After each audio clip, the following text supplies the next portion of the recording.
Nagbabalik na naman ang inyong tagapaglingkod ng mga balita at pawang katotohanan lamang. Naging mainit nga na usapin sa mundo ng social media. Sa wakas, nagsimula na ang mainit na hearing na inaabangan ng buong bayan. Isa-isang nalalantad ang mga taong inuugnay sa malaking iskandalo. Hindi na makapagtatago ang mga inakusahan. Naglaro sa pera ng taong bayan. Marami ang nabigla sa mga bagong ebidensyang inilabas sa pagdinig, mga mambabatas at investigador todo bantay sa bawat sagot ng mga resource person.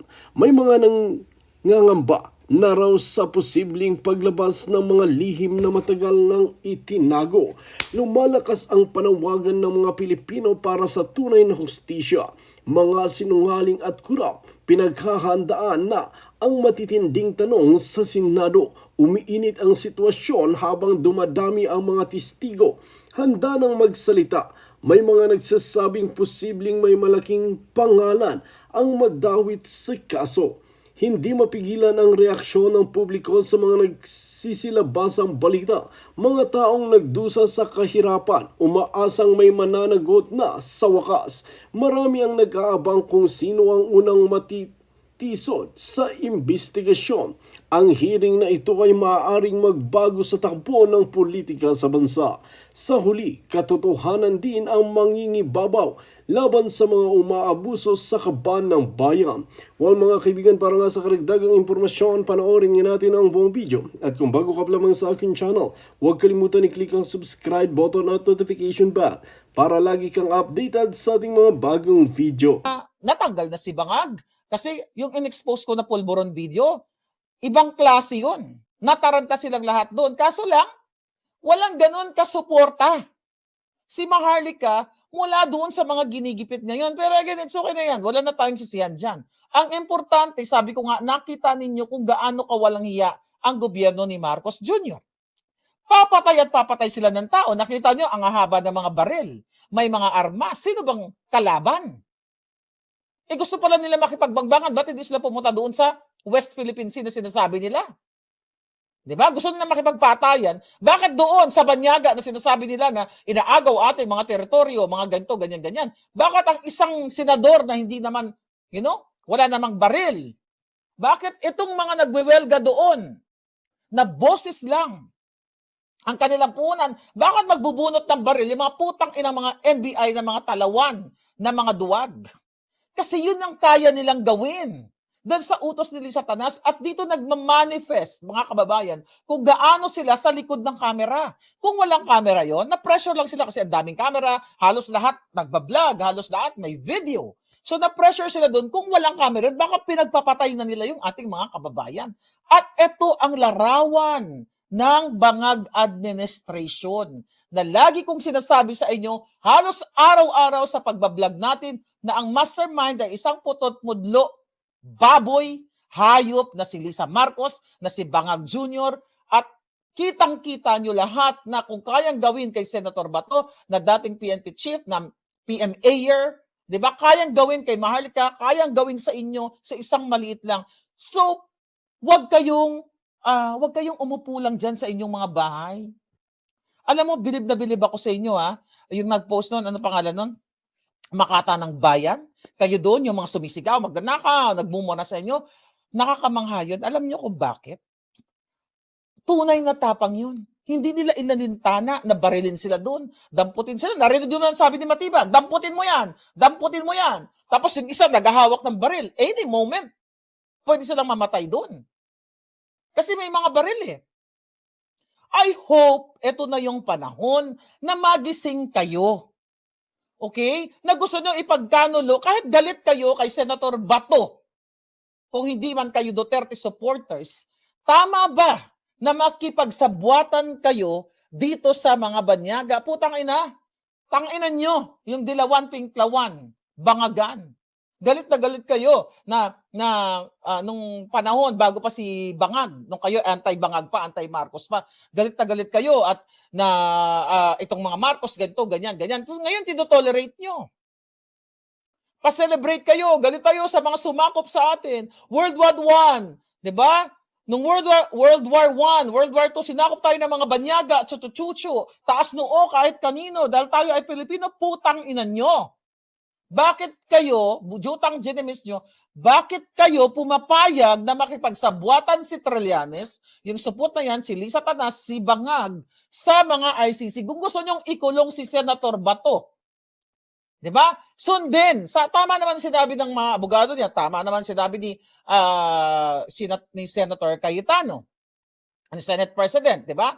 Tama naman yung sinabi niya, mga palangga, na dapat, ng mga abogado nila, na dapat ay, antayin natin ang Korte Suprema. Kasi imagine mo, kahit sino nila, international chucho, dahil nabayaran ni Satanas, nabayaran ni Bangag, ay papadampot na lang. Yes, tama ka dyan, Maria V, na duwag talaga ang mga militar. They're really duwag. Kayong mga militar, kayong mga pulis, nakita nyo niya kung paano balahurain ang bayan natin. Wala kayong mga bayag. Pinahayaan yung mga NBI Bangag agents sa bumunot ng baril na habulin si Senator Bato dahil sa inyong mga vested interest. Di ba? Ako, sabi ko nga sa inyo, lahat ay, not really lahat. Lahat ng nakikita ko na pwede kong kahit kakalyado yan, Duterte man yan, or what, na sa tingin ko na hindi tama, ay tinutuligsa ko. At later on, di ba nakikita mo kung mali sila, tama sila, susuportahan natin. Isa kay si Senator Bato. Review nyo yan, nagsalita yan. Ito na naman si Marlica, nag-post na naman, ganyan. Kasi nanggigigil ako noon. Dahil emotional ako na dapat ipatawag na si Lisa Tanas. Pero ngayon, na sinasamantala siya, na gusto siyang kidnapin, ay aayon tayo sa tama.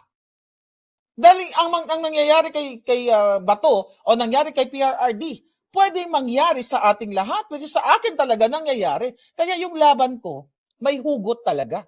Una, pinaglalaban ko lang kayo Dahil gusto ko kayo makatakas sa kahirapan.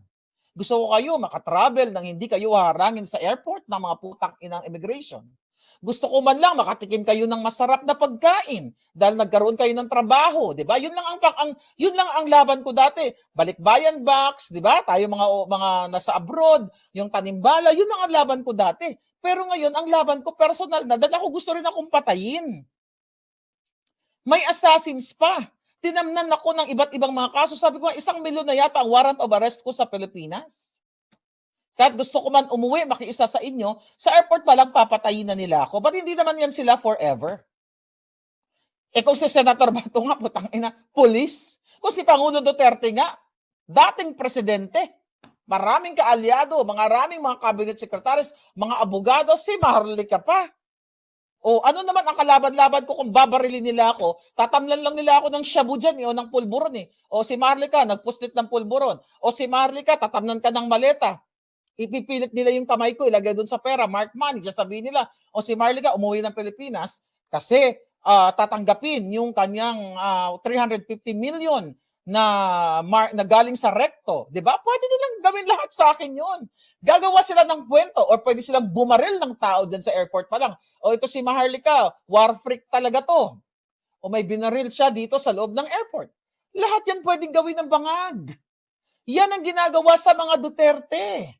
Yan din ang gagawin sa iyo kung hindi kayo susuporta sa katotohanan. Baka, sabi nga, tama, sabi ni Mark Dennis, baka wala nang mangyaring election sa 2028. That's true. Sa nakikita nyo ngayon, di ba? Sa tingin nyo ba may mangyayari pang election? Wala nang mangyayari ng election kung hindi kayo kikilos. Maniwala kayo sa akin. Kung ayaw nyo, problema nyo na yun. Kung ayaw nyo maniwala, di ba? Pwede naman kayo matulog kung ayaw nyo maniwala, pero hindi pa tayo nagbimintis dito. At alam nyo ba, bago ko makalimutan, alam nyo yung data na yan, dyan sa Senado, alam ko yan. Nag-meeting ang ating, hindi ko kasi pwede sabihin yung pangalan, basta clue ko, bigay ko sa inyo. Ang nag-initiate niyan, okay, na para patalsikin si Soto ay isang babae na makapangyarihan din. Alright? Makapangyarihan, may angas 'di ba? So yan, pinlano talaga nila yan. Kung may plano, kung si Tito Soto ay nakipagsabwatan dito sa mga NBI para mangidnap, eto naman yung ating mga kaalyado, yung iba doon hindi yung nagugustuhan yung mga personality, pero at least we have common interest dito na para mapatalsik si Soto.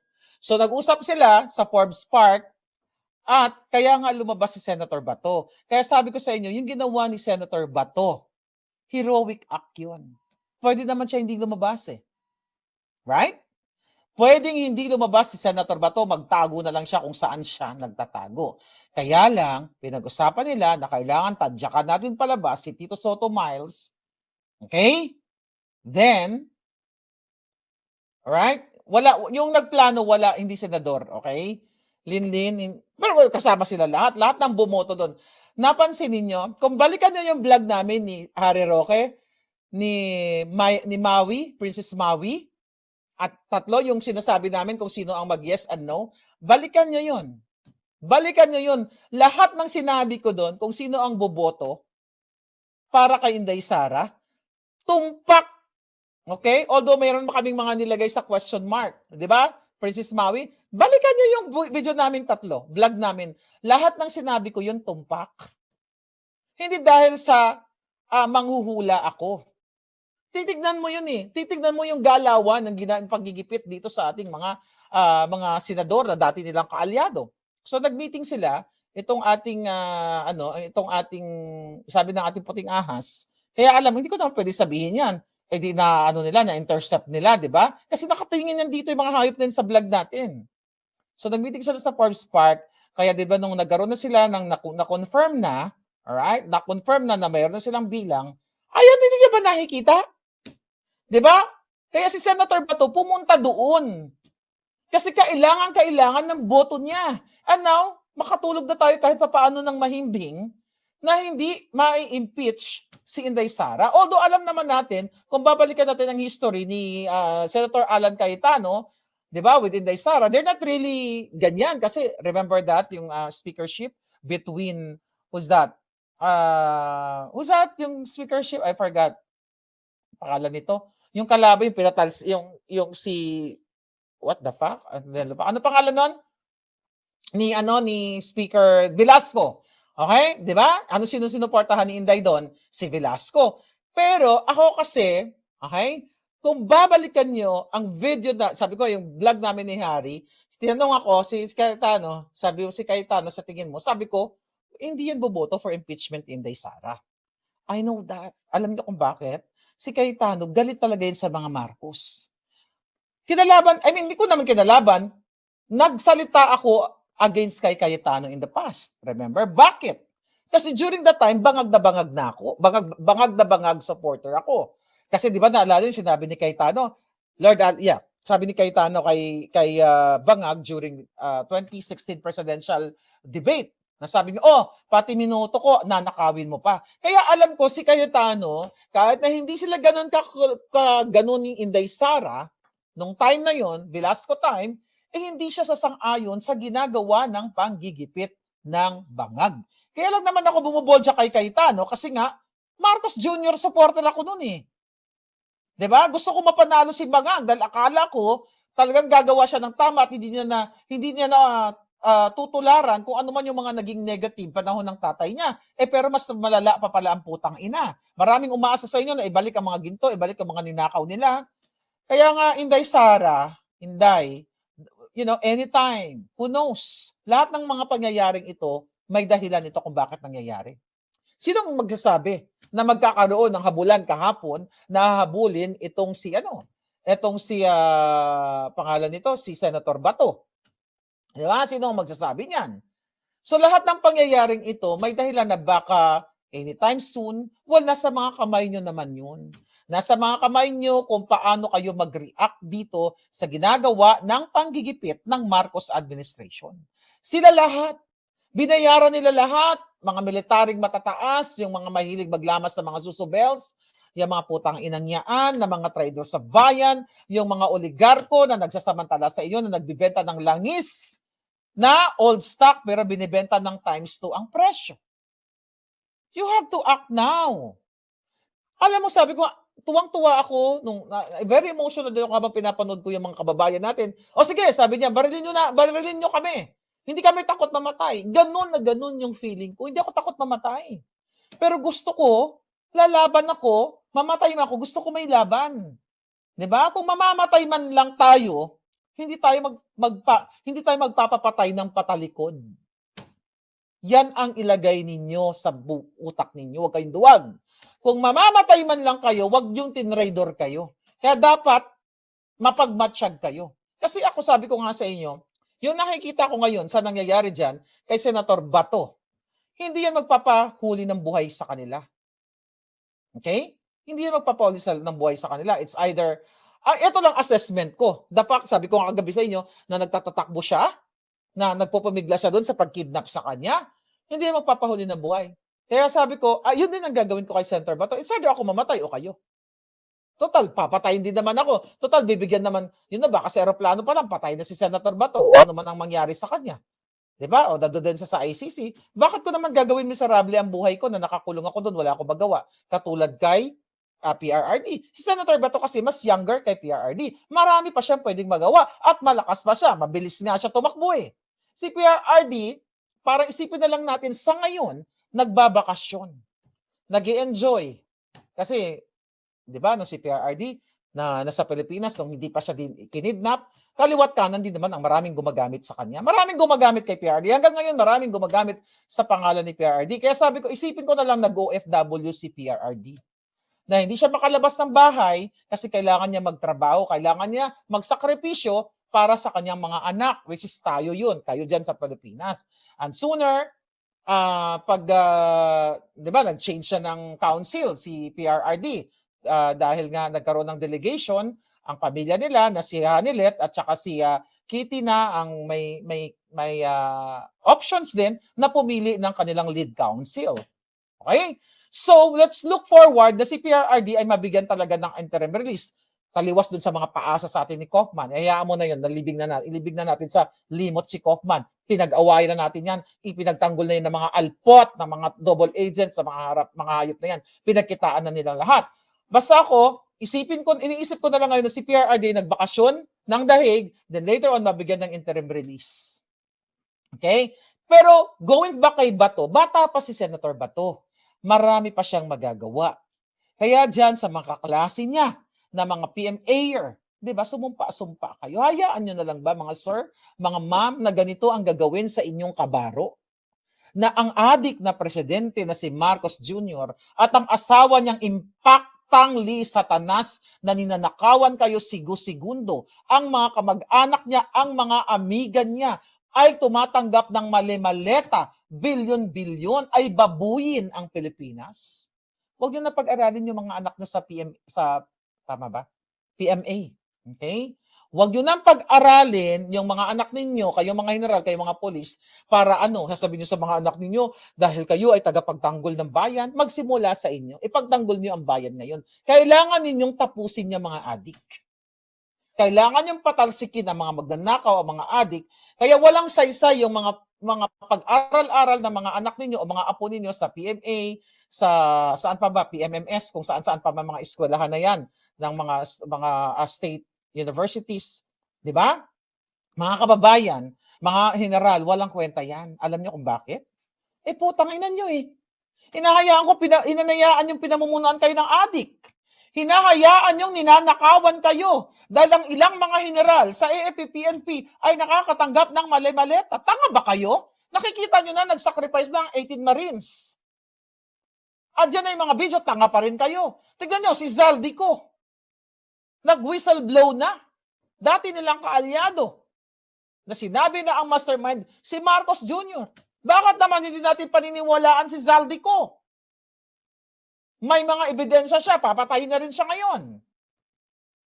Sabi ko nga, kung babalikan nyo ang vlog ko, ako ang pinakaunang nag-expose ng flood control. Hindi si Bangag. Diba? Yan yung ino-honor ni Bangag. 5,500. Diba? Ang ngiwi ang puki ng ina. Si Maharlika ang unang yan. Kaya nga ang alindog ko ay gusto nilang patayin. Yan ang katotohanan. You have to act now. Kayong mga supot na mga sundalo, huwag nyo nang antayin. Huwag kayo gumaya kay Trillanes na nakipagsabuatan. Kasi kung ganyan kayo, ipagdasal ko na lang sa Diyos na Lord, lipulin mo na lang, burahin mo na lang sa mapa ang Pilipinas. Pero bago sana ipagdasal ko kay Lord, kukunin ko na lang kayong mga palangga. What's the point? Putang ina nyo, mag-raise-raise kayo ng flag ng Pilipinas every morning. Ang mamatay ng dahil sa'yo, puki na jutang jilimis. Nakikipagsabwatan kayo sa isang adik na si Marcos Jr. na walang ginawa kundi mag-itot-itot, magtuwad-tuwad, magbiga-biga, magsinghot-singhot, mangawat lahat. Walang kwenta ang mamuhay sa bansa, sa lupang sinilangan kung hinahayaan nyo, kung inaalaw ninyong pagmunuan kayo na si Marcos Jr. ay isang adik. At ang nasa likod niyan ay si Liza Tanas. Silang mag-asawa ang umuubos ng pera ng bayan at ang mga kasabwat nila, lahat ng mga cabinet secretaries nila. Yan ang katotohanan. Ngayon, kung ayaw niyong kumilos, deserve niyong mamuhay sa impyerno. It's like hell. Alam niyo, nakakalungkot. Okay? A few days ago, last week, nanood ako ng documentary, yung mga kulungan, mga bilangguan sa iba, yung worst na mga kulungan sa iba't ibang bansa. Mas gusto mo pang magpakulong sa Japan kaysa mamuhay sa squatters area. So yung nakanood ng mga ganong documentary, di ba? Kung gusto niyo kung gusto niyo medyo gumanda ang buhay ninyo, pumunta kayo sa Japan, gumawa kayo ng krimen, magpakulong kayo doon sa Japan. Kasi ang ganda, ang linis ng kulungan nila. Bakit ko sinasabi yan? Sa Pilipinas, nasa squatters area kayo, malaya nga kayo, dugyot. Bakit dugyot? Unang-una, hindi kayo inaalagaan ng gobyerno. Andyan na ngayon ang krimen, ang mga pulburon, ang mga asin, kung ano man ang tawag mo dyan, shab-shab. Lahat ay what? Nagbalikan. Ang mga anak ninyo, nasa ilalim na kayo na tulay nakatira, nasa ilalim kayo ng C5. Basta may mga nakita din akong documentary na parang mga daga, yung hindi ka makatayo, yung katawan mo hindi mo maitayo, kalahati na lang, gumagapang ka na lang. Magpakulong na lang kayo sa Japan. Right? Yumi, you're there. Thank you, Palangga. Magpakulong kayo sa Japan, maganda pa, masarap pa buhay ninyo. Grabe, ni isang alikabok, wala ka makita sa kulungan. Pero dyan sa Pilipinas, bakit ganun? May budget yan, yung mga nakakulong dyan. Ninanakaw din ng mga hayop na dyan si Katapang, andyan yung mga putang inang yan. My God, galuluoy talaga, kawawa talaga ang ating bayan. So you have to act now. Kung gusto nyo mabago buhay ninyo, lumabas kayo sa kalsada at manawagan kayo na bumaba na si Bangag. Kalampagin nyo ang AFP, kalampagin nyo ng PNP na ayaw na namin sa adik na presidente. Ayaw na namin sa nagpapatakbo sa amin ay si Liza Tanas at ang kanyang mga kaalyado. Okay? I'm not encouraging you na gumawa ng krimen sa Japan. I'm just giving you an example na, kumbaga comparison lang. Masarap naman siya sa Japan, wag kayo gumawa ng krimen. Okay? Ako lang naman, kasi napanood ko ng shit, sabi ko, ang ganda naman ng kulungan na ito. Di ba? So, kinukumpara ko lang, nakita nyo kung disiplinado ang isang bansa. Ibig sabihin, kahit sa kulungan disiplinado. Di ba tayo, tinuturuan naman tayo dati na mag-ayos, Pero, out of the equation ang bayan natin. Dahil lahat, budget sa pag-aaral ng mga bata, budget sa PhilHealth, sa inyong kalusugan, budget sa kalsada, ninanakaw nilang lahat. Kaya maraming tulay na bumagsak. Di ba? Dahil ang flood control ay ninakaw ng pamilya ni Bangag, ni Marcos Jr., ni Tambaluslos, at mga kasabwat nila. So ano pang saysay na mabuhay sa Pilipinas? Mabuti pang mamatay na lang siguro, di ba? Kaysa naman ang dadaanan mo, anytime pwede kang bumagsak. Anytime pwede kang hablutin, pwede kang tutukan, pwede kang gripuan sa iskinita. So it's better to fight for your country. Fight for what is right. Lumaban kayo when it comes to pakikibaka, boses. Hindi ko sabihin makipagbunutan kayo ng baril. Kasi hindi nyo kayang gawin yan. Ang kaya lang gumawa na makipaggurgura na yan, si Matibag. Ang kayang gumawa ng pakikipagpatayan, yung PNP at saka AFP ngayon, sa panahon ni Bangag, na ang binibiktima nila, mga inosente. Kitang-kita nyo naman sa video. First part ng video, anong sa bumubunot? Damputin mo yan, sabi ni Matibag. Ba't mo dadamputin? Dahil minura lang siya, naputangin na mo, Matibag, magnanakaw, dadamputin mo. Nasaan ang demokrasya? Nakita nyo? Kaya you imagine yourself na kayo yung na behind the scene, tapos si Matibag nandoon. Baka bagsak na kayo, patay na kayo. Right? So you have to act now. Ngayon, kung ayaw nyo naman mag-act, deserve nyong mamuhay sa impyerno sa kamay ng mga bangag. Ang ating mga farmers, hindi na makapagbenta ng kanilang mga sibuyas, ng kanilang mga repolyo, dahil ang namamayagpag ay ang hoarding smuggling ni Lisa Tanas, ni Marcos Jr., ng mga kamag-anak ng mga kasabwat nila, galing sa ibang bansa, mas mura, kaya yung inyong mga pinaghirapang pananim, basura na ngayon. Kasi mas kita sa smuggling, may kita sa hoarding. Yan ang katotohanan. Kung ayaw nyo kumilos, sabi ko nga, hindi naman ako naapektuhan sa kahirapan nyo dyan eh. Diba? Okay naman ako. Hindi man mayaman, pero nakakahinga ng mabuti. Hindi sa inyo. Paglabas nyo pa lang, siksikan sa MRT, yung mga jeepney drivers natin, kaluluoy, kawawa, hanggang ngayon, nagsisakripisyo kayo sa times 2 o plus 100% na presyo ng langis dahil nakipagsabuatan si Lisa Tanas, si Bangag, ang mga oligarko sa kanila. Wala silang pakialam sa inyo mga palangga, papatayin nila hanggat sa kaduluduluhan ng lahi ninyo sa kahirapan. Tumaas ba sweldo nyo? 61 point something na ang dolyar. Diba? Meaning, konti na lang ang nabibili nyo sa 700 pesos na sweldo niyo bilang isang construction worker, bilang isang obrero. Bakit? Dahil andyan na kay bangag at mga negosyanteng kasabwat nila. This my fight, mga kababayan. This is not about Duterte, Bato, diba? This is about kalayaan sa mga bangag. Kalayaan na sana matapos na mapanagot sila sa kanilang ginagawang kidnapping. Ilan kaya ang mga kinidnap nila sa likod ng kamera? Harap-harapan nga, nangingidnap sila. How much more? Sino yung mga sinakal ni Matibag? Sino yung mga binaril ng mga bangag agents na yan? Na pinagtripan na nila, like kapitbahay nila, kalaban nila sa trabaho dahil di nila nagustuhan, o kunyari, karibal nila sa mga kabit nila or something. Hindi natin alam kung sino mga pinatay nila. Hindi natin alam kung sino mga sinilid nila sa drum, sino pinalubog nila sa Manila Bay. Hindi natin alam kung sino mga sinimento nila na mga bangkay. Dahil nakikita nyo naman eh. You, PMAers, kayong mga kapulisan, yes, I'm talking to you. Kayong mga sundalo. Alam namin mga putang inang chain of command na yan. Susundin nyo pa rin kahit adik? Susundin nyo pa rin kahit magnanakaw? Susundin nyo pa rin kahit minuminto pinagnanakawan kayo? Sundin nyo ang boses ng bayan. Sundin nyo yung puso ninyo. Alam nyo, pag sinunod nyo yung puso ninyo, punyeta, sanay naman tayo, mga Pilipino, sanay naman tayo, kahit kamote lang ang pagkain natin, di ba? Sakripisyo.